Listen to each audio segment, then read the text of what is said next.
우리가 함께 볼 말씀은 누가복음 19장 1절에서 10절 말씀 같이 보겠습니다. 누가복음 19장 1절에서 10절 말씀 우리 한 목소리로 교독합니다. 제가 먼저 1절, 10절까지 교독하겠습니다. 예수께서 여리고로 들어가 지나가시더라.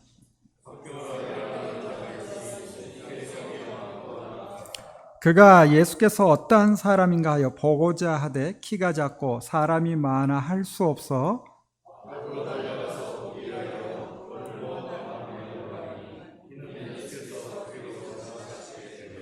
예수께서 그곳에 이르사 쳐다보시고 이르시되 삭개오야 속히 내려오라. 내가 오늘 내 집에 유하여야 하겠다 하시니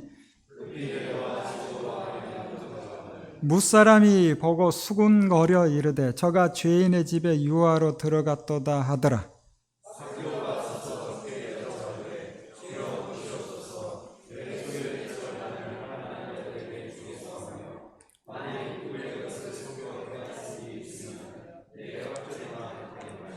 예수께서 이르시되 오늘 구원이 이 집에 이르렀으니 이 사람도 아브라함의 자손이미로라.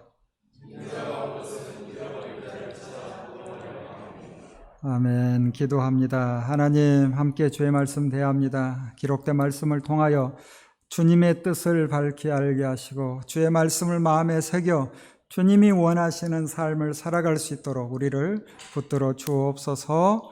예수님 이름으로 기도합니다. 아멘. 우리 주님 예수 그리스도께서는 우리의 죄를 담당하시려고 이 땅에 오셨고 이제 그 일을 이루시기에 예루살렘으로 올라가는데 지난 시간에 봤던 18장 35절부터 오늘 보게 될 19장 27절까지 여리고에서 어떤 일이 있었는지를 우리는 살펴보고 있습니다. 19장 1절, 2절에 이렇게 시작되죠. 우리 다시 한번 1절, 2절 같이 읽어봅니다. 시작. 예수께서 여리고로 들어가 지나가시더라. 삭개오라 이름하는 자가 있으니 세리장이요 또한 부자라. 예수께서 여리고로 들어가셨다라고 하죠. 이 여리고가 말씀드린 것처럼 예루살렘 북동쪽 약 24km 떨어진 요단강 근처에 있는 참 오래된 마을이에요. 지도에 보는 것처럼 여기에서 예루살렘까지는 하루길 정도 되는, 사실 24km면 하루길이 아니라 반나절이면 갈 수 있는 길처럼 짧은 거리죠. 그렇지만 우리가 이 지형을 좀 살펴보면 이 여리고라는 도시, 이 마을은 해저 바다면에서 250m 낮은 지역입니다. 그리고 예루살렘은 해발 750고지. 그러다 보니 이 여리고에서 예루살렘까지 가는 길은 해발 1000고지를 올라가야 되는, 꽤 가파른 길을 가야 되는, 그래서 하루길 이렇게 표현하는 거죠. 이곳에 삭개오라는 사람이 있었어요. 그의 직업은 뭐다? 세리다 라고 말하고 있죠. 그런데 직책은 세리 중에 우두머리 세리장이랍니다. 당시 로마의 막강한 공권력을 이용하여 세금을 징수하는 세리, 같은 유대인들은 그 세리들 향해서 허가된 도둑, 이런 표현을 쓰기도 했어요. 세리장이라 하면 의도에 따라 자율적으로 세금을 부과하고 징수할 수도 있었다니 막강한 부를 누릴 수 있는 사람이 세리장이죠. 이런 사람은 종교 지도자 그룹인 바리새파 사람들이 봤을 때는 죄인이라고 말할 수밖에 없는, 그래서 성경에 자주 나오는 죄인 중에 죄인, 이 죄인이라 하면 대개는 누구를 말하는가? 세리들을 말하는 거예요. 그 직업이 세리니 죄인이고 그가 부자라 하니 우리 지난주에 말씀을 통해서 봤던 것처럼 부자는 천국 들어가기가, 하나님의 나라에 들어가기가 어렵죠. 얼만큼 어렵다고 그래요? 낙타가 바늘귀에 들어가는 것이 부자가 하나님 나라에 들어가는 것보다 쉽다라고 했으니 천국과는 거리가 먼 사람이 부자. 어찌 보면 예수님이 봤을 때도 천국 가는 거리가 먼 것 같고, 그 당시 유대인들, 특별히 바리새파 사람들이 봤을 때도 정말 천국 가는 거리가 먼 사람, 그 사람의 이름이 뭐예요? 삭개오예요. 삭개오. 어떤 사람은 우스갯소리로 돈이 많아 뭐든 살 수 있으니 삭개오, 이렇게 생각하는 사람이 있는데, 그런 삭개오가 아닙니다. 헬라어 자카이오스라고 불러요. 차케오라고 하는 것이 오히려 가까울지 몰라요. 자카이오스. 이 자카이오스라는 헬라어는 순결이라는 의미를 가지고 있어요. 그래서 순결한 사람, 청결한 사람, 의로운 사람, 이런 뜻을 가지고 있습니다. 이름의 뜻과는 다르게 이 의로운 사람이라 부름받아야 되는데 세리예요. 세리 중에서도 우두머리인 세리장이에요. 그리고 또 부자예요. 누가 봐도 의로운 사람이 될 수 없겠죠? 그런 그가 예수님이 온다는 말을 듣고 주님을 만나고 싶어 주님 오시는 그곳으로 갔는데 하필 키가 작아 사람들 너머로 주님을 볼 수가 없어요. 참 재밌는 장면이죠. 그가 사는 지역이 어디예요? 바다면보다 250m 낮은 여리고 지역, 이 이스라엘 땅의 가장 낮은 지역이라 할 수 있는 이곳에 키는 또 작아요. 정말 지극히 낮은 사람이죠.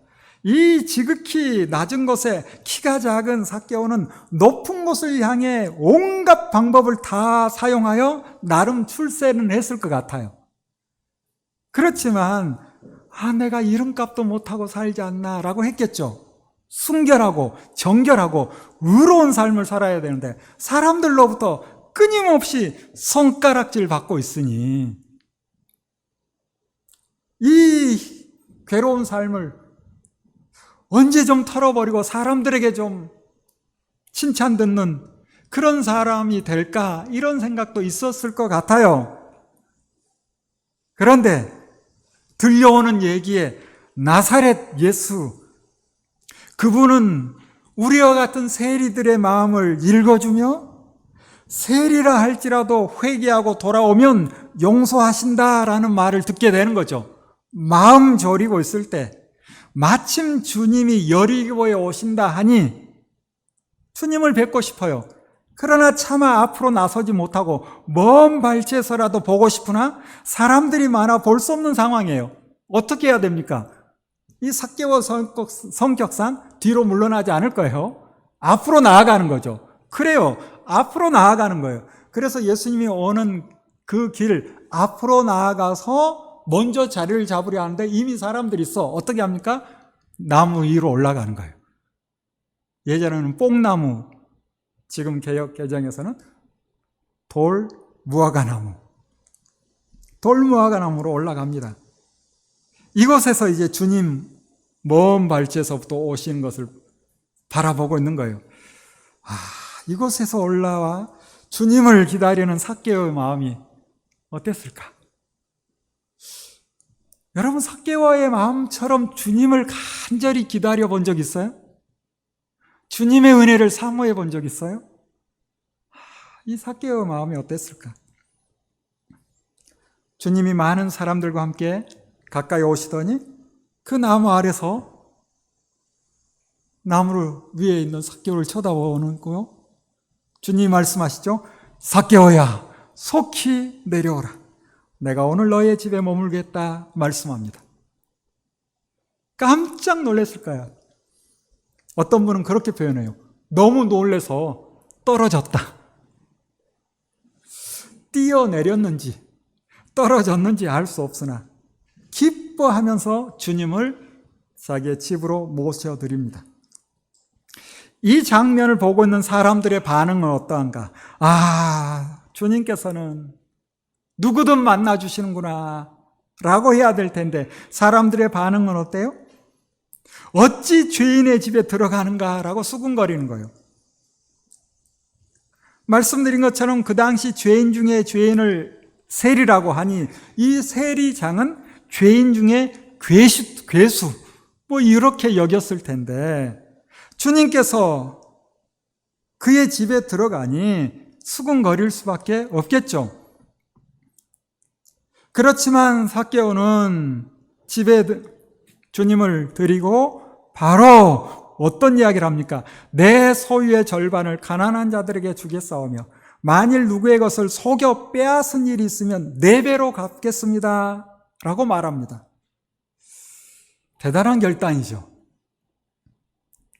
누구의 것을 속여 빼앗은 일이 있었을까? 없었을지 몰라요. 있었을지도 모르지만 4배로 갚겠다라고 말을 하는 것을 보면 그가 하나님의 말씀을 알긴 알죠. 그러자 주님께서 하신 말씀이 9절과 10절인데 우리 9절과 10절 말씀을 같이 한번 읽어봅니다. 9절 10절 시작. 예수께서 이르시되 오늘 구원이 이 집에 이르렀으니 이 사람도 아브라함의 자손이미로다. 인자가 온 것은 잃어버린 자를 찾아 구원하려 함이라. 사람들은 삭개오를 죄인 중에 괴수라고 생각했을지 모르나 주님은 이 사람도 아브라함의 자손이요 오늘 구원이 이 집에 이르렀다 선언합니다. 왜 주님께서 오늘 구원이 이 집에 이르렀다 선언하실까요? 재산 절반을 가난한 자에 주었기 때문에? 그거 몰라요. 꼭 그게 이유다라고 말할 수는 없을 거예요. 여러분 지난주에 우리 봤죠? 또 한 명의 부자가 등장하잖아요. 관리였던 사람. 주님께서 뭐라 합니까? 너에게 있는 것을 다 팔아 가난한 사람에게 나눠주라 하시죠. 그러자 재산이 많음으로 이 부자는 근심에 쌓여 있었다. 이때 주님께서 재물이 있는 사람은 하나님의 나라에 들어가기가 어려운데 낙타가 바늘귀에 들어가는 것이 쉽다라고 말씀하셨죠. 부자 삭개오는 자신의 재산을 절반 내놓고 남의 것을 갈취한 것이 있다면 4배로 갚겠다라고 하자 오늘 구원이 이 집에 이르렀다라고 주님이 선언하시니 주님의 말씀이 앞뒤가 안 맞는 것 같은 느낌이 들기도 하고 이 삭개오가 꾀가 많아서 재산 전부를 가난한 자에게 내놓으라 하기 전에 내가 절반으로 합의를 보자 뭐 그렇게 볼 수도 없는 거고 여러분 주님께서 재산의 많고 적음을 문제 삼을까요? 그렇지 않습니다. 그게 아니죠. 우리 지난 시간에 봤던 것처럼 이 부자 관리 이 사람은 스스로 자신을 의롭다라고 생각하는 사람이었어요. 그러나 삭개오는 부자였지만 스스로 죄인이라고 생각하는 사람이죠. 부자 관리는 자신의 의로움을 드러내고 싶은 마음이 가득했던 것 같아요. 부자 삭개오는 자신의 죄를 용서받고 싶은 마음이 가득했어요. 그러므로 달라도 많이 다르죠. 주님께서 말씀하셨잖아요. 바리새파 사람과 세리가 기도하러 성전에 올라가서는 바리새파 사람은 세리와 비교하며 자신의 의로움을 드러내요. 다른 사람과 비교하며 나는 이만하면 괜찮다라고 생각해요. 하나님이 기뻐하지 않는 방법이죠. 세리는 가슴을 치며 이 죄인을 불쌍히 여겨달라 기도합니다. 주님께서는 누구의 기도를 받으시나요? 누구를 의롭다 하시나요? 세리를 의롭다 인정해 줍니다.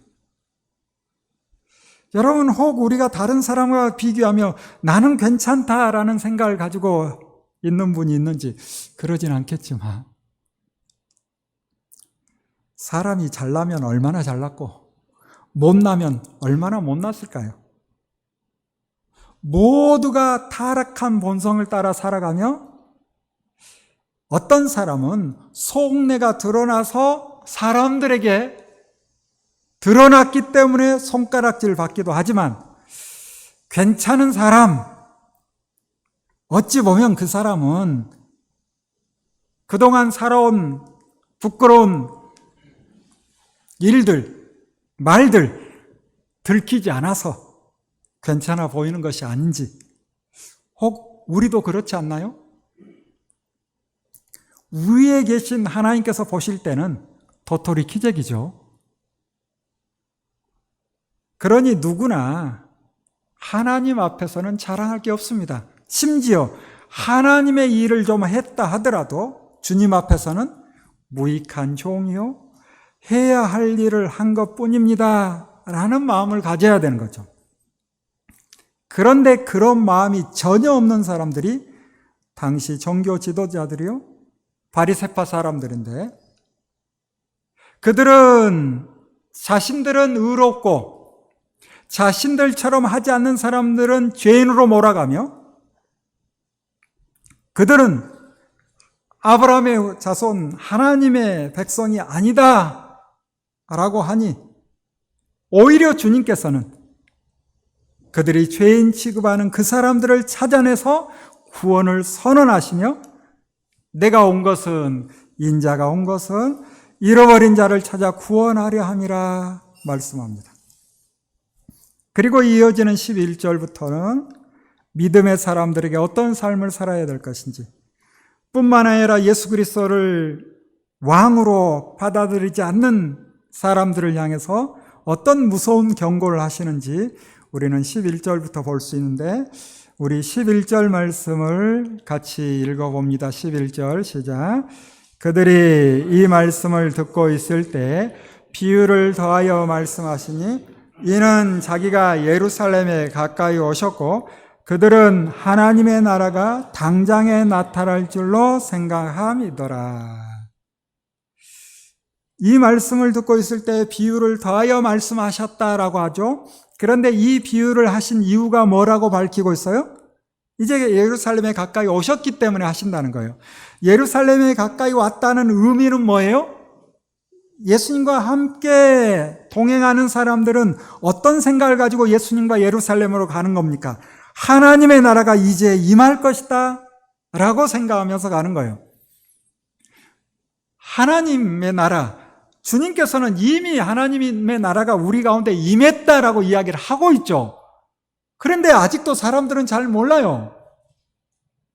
예수님께서 예루살렘에 입성해서 일정 기간이 지나면 예수 그리스도를 통해서 하나님의 나라가 임할 것이다 라고 생각하는 사람들이 있어요. 그들은 착각하는 사람들이죠. 어떤 하나님의 나라? 로마의 압제에서 벗어나고 주님이 하셨던 놀라운 이적과 기사들, 그 힘을 가지고 나라를 독립의 자리로, 그리고 다윗 시대처럼 부강한 나라가 되는 하나님의 나라, 이 땅의 하나님의 나라, 그 하나님의 나라는 그들이 만들어 놓은 하나님의 나라, 그걸 기다리는 거예요. 그래서 주님께서는 이 비유를 통해서 하나님의 나라는 그런 게 아니다 라고 말씀하시는 거고, 하나님의 나라는 생각보다 일찍, 궁극적인 하나님의 나라는 생각보다 일찍 임하는 게 아니고, 보이지 않는 하나님의 나라는 이미 임하였고, 완전한 하나님의 나라가 임할 때까지는 이제 어떻게 살아야 될 것인지를 이 비유를 통해서 말씀하고 있는 거예요. 비유의 내용은 열무나, 잘 아는 이야기죠. 우리 다시 이 열무나 주님이 어떤 말씀을 하시는지를 확인해 보면서 주님께서 이 말씀을 하신 이유가 무엇일까 살펴볼 필요가 있겠죠. 자, 어떤 이야기로 풀어갑니까? 귀족 출신의 어떤 사람이 왕위를 받아가지고 왕위를 받아 돌아오려고 먼 나라로 길을 떠났다, 이렇게 시작돼요. 이 이야기는 사실 그리 어려운 이야기는 아니에요. 뿐만 아니라 그 당시 그들에게는 더 쉬운 이야기입니다. 자, 조금 더 설명을 해드리면, 이때 이제 자기 종 10사람을 불러다가 은화 한 문화씩, 10명이니까 10문화를 주고서 내가 올 때까지 이것으로 장사하라 하고 길을 떠나죠. 달란트 비유와 비슷하죠. 그러나 조금 다른 것은 각각 능력을 따라 달란트는 따로 액수를 달리하지만, 여기 10문화 비유는 똑같이 한 문화씩 주죠. 그리고 한 달란트와 한 문화는 차이가 꽤 큽니다. 당시 한 문화는 한 달란트의 60분의 1의 적은 액수예요. 그렇다 해서 한 문화가 아주 작은 액수는 아니에요. 왜냐하면 이 한 문화가 100데나리온의 가치가 있어요. 더 어려워져요. 뭐 그래요? 한 데나리온은 노동자가 하루 일한 품삯. 그래서 하루 일하면 한 데나리온을 줘요. 자, 지금으로 치면 얼마쯤 될까요? 예, 여러분 각각의 조금씩 다르지만 뭐 어떤 분에게는 10만 원일 수 있지만 어떤 분에게는 한 30만 원일 수도 있겠죠. 그래서 대략 한 100데나리온의 가치니까 한 1,500만 원, 한 2천만 원 이 정도 주고서 장사하여 남기라 라고 하고 길을 떠나죠. 자, 이 이야기 속에 또 한 부류의 사람들이 등장합니다. 그게 14절이에요. 사실 이 10명의 종들에 대한 이야기, 교훈도 있지만 또 중요한 교훈이 14절에 나오는 한 부류의 사람들이에요. 그 사람들은 어떤 사람인가? 이 귀족이 왕이 되는 것을 싫어하는 사람들이에요. 그래서 그들이 사람을 보내 그가 왕 되는 것을 원하지 않는다 라고 왕에게 요청을 하는 거예요. 그렇지만 그들의 생각은 수포로 돌아가고 결국 이 귀족이 왕위를 받아 돌아옵니다. 그러면 이제 어떤 일이 벌어질까? 먼저는 종들에게 일을 잘했는가 확인하겠죠? 두 번째는 무슨 일이 있겠어요? 자기가 왕 되는 것을 방해했던 사람들, 그들을 어떻게 할 것인가가 이제 나오고 있죠. 그래서 먼저 은화를 맡긴 종들을 불러 각각 얼마를 남겼는지 묻게 되는 거예요. 첫째 종이 와서는 한 문화로 내가 10문화를 남겼습니다 라고 하죠. 그러자 주인이 잘하였다 착한 종이여, 너가 지극히 작은 것에 충성하였으니 10고을 권세를 차지하라 말씀합니다. 두 번째 종이 와서 한 문화로 5문화를 남겼습니다 라고 하자 역시 칭찬하며 몇 고을을 맡길까요? 그렇죠. 5고을을 맡기죠. 그런데 한 종이 와서는 한 문화를 수건에 싸서 보관했다가 내놓아요. 달란트 비유와 조금 다르죠. 땅에 묻었다 내놓는. 이 종은 수건에 싸서 보관했다가 내놓아요. 그러면서 당신은 맡기지 않은 것을 찾아가고 심지 않은 것을 거두는 엄하고 철저한 분위기에 내가 무서워서 이렇게 했다라고 이야기합니다. 그러자 주인이 뭐라고 해요? 악한 종아, 내가 너의 말로 너를 심판하겠다. 그래? 너 나를 그렇게 생각해? 그러면 내가 그렇게 해줄게. 너 나를 엄하고 철저한 사람으로 생각해? 그래, 나 엄하고 철저해. 그렇게 해줄게. 그러면서 뭐라 합니까? 어찌하여 은행에 맡기지 않았느냐? 은행에 맡겼으면 이자와 함께 그 돈을 찾았을 거라 하면서 곁에 서 있는 사람에게 한 문화를 빼앗아 10문화 있는 사람에게 주라 라고 말씀해요. 그리고서 주님이 하시는 말씀이 26절이죠. 자, 26절 뭐라고 말씀합니까? 우리 26절 말씀 읽어봅니다. 시작. 주인이 이르되 내가 너에게 말하노니 무릇 있는 자는 받겠고 없는 자는 그 있는 것도 빼앗기리라. 이게 이제 종들을 하나님께서 종들을 향해서 하시는 말씀들이죠. 결국 하나님의 사람들이 어떤 삶을 살아야 될 것인가를 교훈하고 있는 거예요. 우리가 어떤 삶을 살아야 될 건가를 교훈하고 있는 거예요. 주의 일을 맡아서 내가 감당하면 감당하는 만큼 받겠지만 그 일을 감당하지 않고 묻어두면 오히려 처음 받았던 것까지 빼앗기게 되는 그런 일이 있을 것이다 라고 말씀하죠. 그리고라고 시작되는 27절. 이 27절은 누구를 향해서 하는 말인가? 왕이 되는 것을 싫어하는 사람들이 있었죠. 그들을 향해서 이야기합니다. 우리 27절도 읽어봅니다. 시작. 그리고 내가 왕됨을 원하지 아니하던 저 원수들을 이르러 끌어다가 내 앞에서 죽이라 하였느니라. 주인이 왕이 되는 것을 싫어하며 방해한 사람들, 그들은 무서운 심판이 있는 게 당연하죠.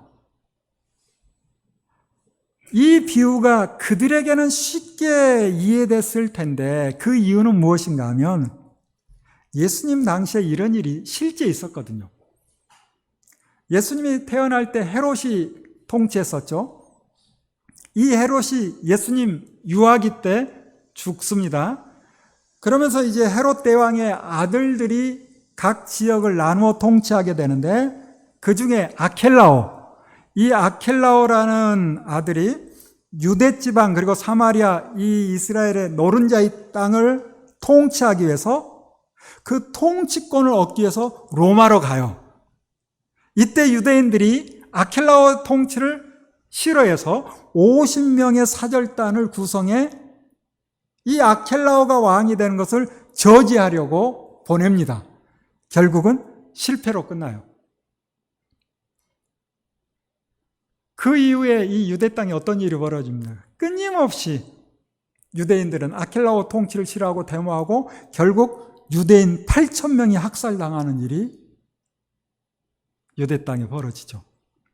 당시 요세푸스가 기록한 유대 전쟁사에 다 기록된 내용들이에요. 주님은 이 사실을 알고 이야기를 하는 거예요.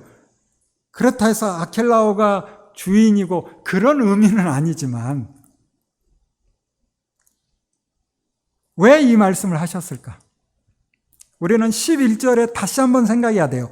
사람들은 하나님의 나라가 당장 나타날 줄로 생각하고 있거든요. 뿐만 아니라 하나님의 나라가 당장 나타나기를 바라는 그 사람들은 14절 비유 속에 등장하는 것처럼 그 귀족이 왕이 되는 것을 싫어하는 사람들, 다시 말하면 하나님의 나라가 임하길 바라면서도 예수를 메시아로 믿지 않는 사람들. 그래서 끊임없이 예수가 메시아이심을 스스로 드러내시는데 그걸 믿지 않고 심지어 방해하는 사람들. 그들을 향해서 주님께서 무서운 경고의 말씀을 하시는 거예요. 하나님 나라의 주인이신 예수 그리스도, 그분이 오셨으나 그를 믿지 못하고 주님이 온 인류의 왕이심을 인정하지 않는 사람들, 그들이 꿈꾸는 하나님의 나라는 하나님이 없는 하나님의 나라요, 자신들의 왕국을 이루고 싶어하는 사람들입니다. 그들은 스스로 아브라함의 자손이라 하며 의롭다 생각하는데 속되게 표현하면 자뻑에 빠진 사람들이죠. 그들에게 무서운 심판이 있을 것이다 경고합니다. 그리고 드디어 28절부터 예루살렘으로 올라가시는데 올리브산, 감람산이라고 부르죠. 이 올리브산이 있는 벳바게와 베단이 가까이 이르렀다 기록합니다. 이곳에서 주님은 제자 둘을 보내 맞은편 마을로 가서 아직 아무도 탄 적이 없는 새끼 나귀 한 마리를 끌고 오되 누가 물으면 주님이 쓰시겠다 하라 라고 말하죠. 주님의 말을 듣고 마을로 가서 나귀를 풀어가려 하자 주인들이 무엇을 하려고 하느냐라고 묻죠. 그러자 주님이 말씀하신 대로 주님이 쓰시겠다라고 하니 내어줘요. 그래서 나귀를 끌고 옵니다. 주님께서는 메시아이심을 자신의 삶을 통해서 그대로 보여주시죠. 스가랴 9장 9절의 말씀처럼 왕으로 오시지만 공의롭고 겸손하셔서 나귀의 작은 것, 곧 나귀 새끼를 타고 예루살렘으로 입성하실 것이다. 미가서 5장 2절의 말씀처럼 다윗의 동네 베들레헴에서 태어나셨듯이 제자들은 자기들의 겉옷을 나귀 등에 걸쳐놓으니 주님은 그 위에 올라타시고 자기들의 겉옷을 길에다 폈을 때 주님은 예루살렘으로 한 걸음 한 걸음 나아가시고 많은 제자들은 기뻐하며 외칩니다. 찬송하리로다. 주의 이름으로 오시는 왕이여. 하늘에는 평화요. 가장 높은 곳에는 영광이로다. 모든 사람이 한 목소리로 외쳐야 하나? 무리 가운데 섞여 있는 바리새파 사람들은 당신의 제자들을 책망하라라고 요청해요. 어떻게 당신을 향해서 주의 이름으로 오시는 왕이라고 말하며 하늘의 평화요 가장 높은 곳에 영광이라고 외칠 수 있느냐?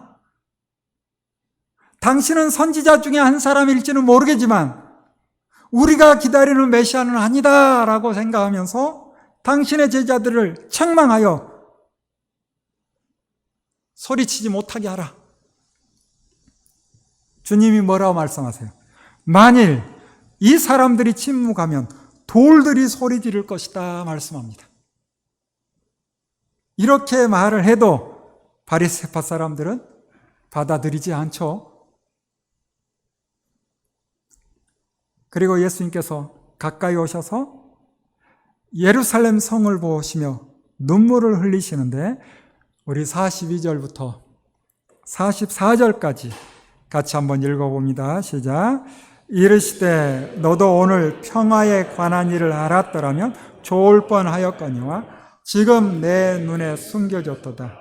날이 이를지라 내 원수들이 토단을 쌓고 너를 눌러 사면으로 가두고 또 너와 및 그 가운데 있는 내 자식들을 땅에 메어치며 돌 하나도 돌 위에 남기지 아니하리니 이는 내가 보살핌 받는 날을 알지 못함을 인함이니라 하시니라.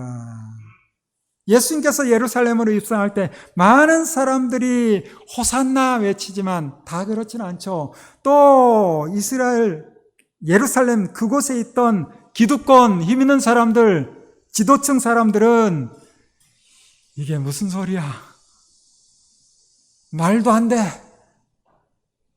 사람들이 몰려 있으니 내가 그냥 두지만 기회가 되면 끌어내릴 거야.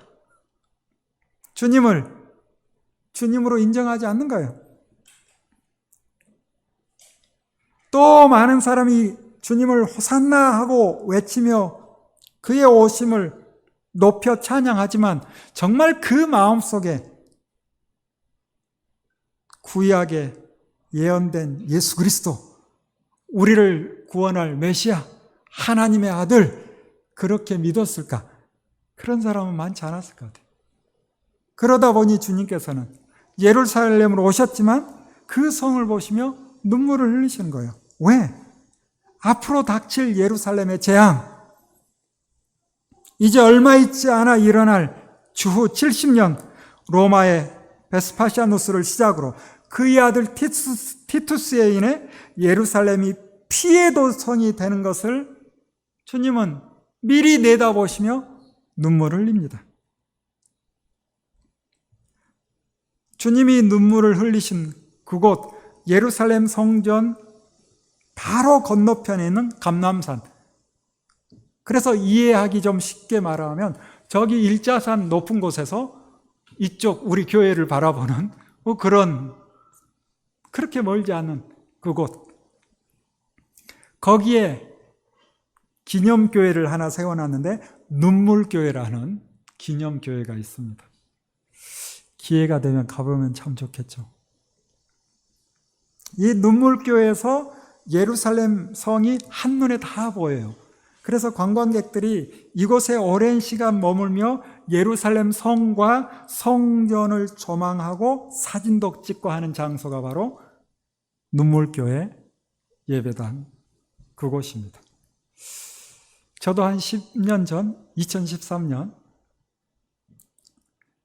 같은 성지 여행, 성경의 땅을 답사하는 팀과 그곳에 갔었는데 참 잊을 수 없는 일이 그곳에서 있었어요.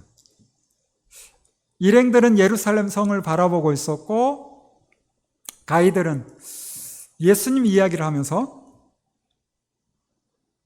당시 예수님께서 예루살렘 성을 보고 눈물을 흘리셨는데 지금은 우리가 예루살렘뿐만 아니라 믿지 않는 많은 사람들을 보며 울어야 될 때가 아닌가. 그렇게 가이드가 앞에 서서 이야기하고 우리는 가이드들도 바라보고 이때 앞에서 캠코더를 찍는 한 집사님이 계셨는데 어떻게 저하고 눈이 탁 마주쳤어요. 그런데 그 집사님 눈에서 눈물이 흘러내리는 거예요. 나는 가이드의 말을 듣고 그래 주님께서 이곳에서 우셨지 그 정도였는데 이분은 주님의 마음을 그대로 닮은 분이에요. 그런 눈물을 흘리면서 캠코더로 우리 일행들을 찍는 지금도 그 모습이 참 선합니다. 이어지는 45절에서는 주님이 성전에 들어가서 장사하는 사람들을 내쫓으시며 그들에게 말씀하시는데 우리 46절 말씀 같이 한번 읽어봅니다. 시작. 그들에게 이르시되 기록된 바 내 집은 기도하는 집이 되리라 하였거늘 너희는 강도의 소굴을 만들었도다 하시니라. 성전이 주님 보실 때 강도의 소굴 이렇게 느껴졌다는 거죠. 왜 이와 같은 말씀을 하셨을까? 당시 제사장들이 성전에서 돈벌이를 하고 있었는데 성전 한쪽을 장사하는 사람들에게 내어주고 자릿세를 받아 먹는 거예요. 뿐만 아니라 로마 화폐가 사용되던 시기에 자기들이 사용하는 세겔로 바꿔야 된다 하면서 환전료를 부당하게 적용하고 심지어 가난한 사람들이 비둘기를 가져오면 털이 많으니 적으니 하면서 트집을 잡아 사용하지 못하게 하고 성전에서 구입하게 하면서 비싸게 파는 거예요. 성전에서 이런 일이 있으니 성전의 주인 되신 우리 주님께서 참을 수 없는 거죠. 그래서 주님께서 이사야 56장 7절에 내 집은 만민이 기도하는 집이다 라는 말씀과 예레미야 7장 11절에 도둑의 소굴이라는 말씀을 가지고 그들을 책망하는 거예요. 이사야가 활동한 주전 700년경과 예레미야가 활동한 주전 600년 그 시대에도 종교 지도자들의 타락으로 인해 성전이 성전의 역할을 제대로 감당하지 못했던 것처럼 예수님 당시에도 온갖 죄로 물들었으면서도 회개하지도 않고 회개하려고도 하지 않으면서 그저 습관적으로 성전에 와서는 아브라함의 후손이요 하나님의 백성이라고 착각하는 사람들 향해 주님은 이 강도 떼들아 라고 말씀하시는 거예요. 우리에게 하시는 말씀은 아닐죠. 혹시 우리에게 하시는 말씀은 아닐까라는 생각이 들 때도 있어요. 나에게 하시는 말씀은 아닐까? 우리가 교회 안에 있다고 의인이라는 생각?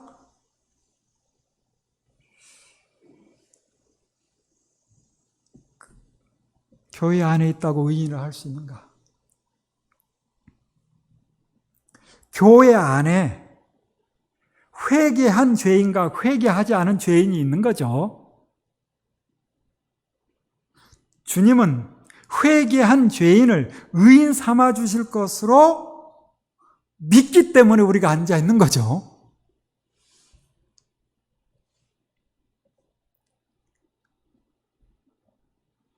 그런 생각이 전혀 없다면 지금 예배당도 강도의 소굴이라는 책망을 들을 수 있을 겁니다. 주님께서는 성전에서 날마다 말씀을 가르치는 거예요. 하나님의 은혜로 아브라함의 후손된 너희여 아브라함의 자손처럼 살아야 된다라고 말씀하시겠죠. 단지 아브라함의 자손이다, 나는 하나님의 백성이다 라는 생각만 가지고 있지 말고 모두 죄인임을 깨달아 하나님 앞에서 죄인임을 고백하고 이제는 아브라함의 자손처럼 살아야 된다라고 가르치시겠죠.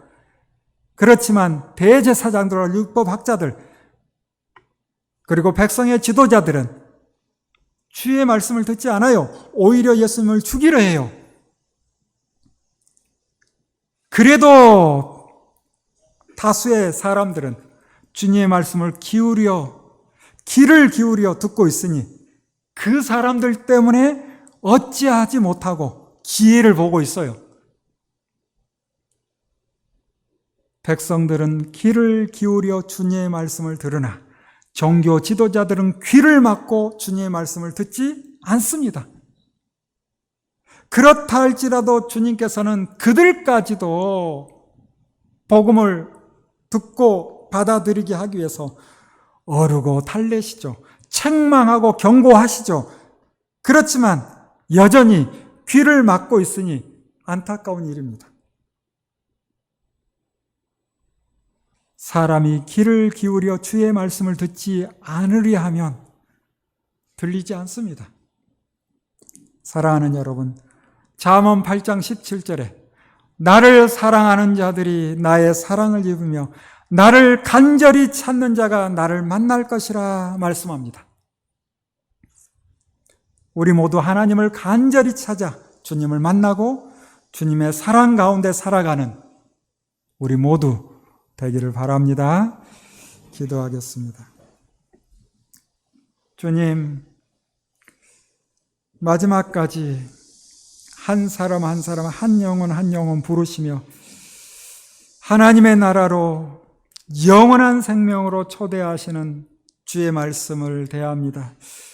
나는 과연 어떤 마음인지, 나는 귀를 기울여 주의 말씀을 듣고 있는지, 나는 마음의 문을 열고 주의 말씀을 읽고 있는지 우리 자신을 돌아보게 하시고 간절히 주님을 찾아 주님을 만나고 주님을 사랑하여 주님의 사랑을 입으며 살아가는 우리 모두 되게 하여 주옵소서. 예수님 이름으로 기도합니다. 아멘.